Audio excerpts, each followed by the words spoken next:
Equitalia è quella che a noi, cioè a tutte le nostre aziende in mano Equitalia, siamo tutti morosi.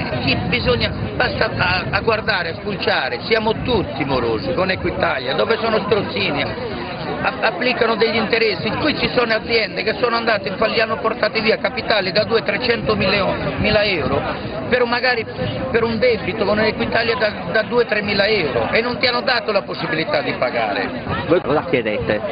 Noi chiediamo, se uno ha debiti, perché tutti ne abbiamo, di darci a lunga scadenza il modo di rientrare, di poter pagare una rata dove io posso pagarla. È inutile che loro mi impongano una cifra da pagare dove sono sicuro che non so come pagarla e non rientro. Certo che poi divento moroso.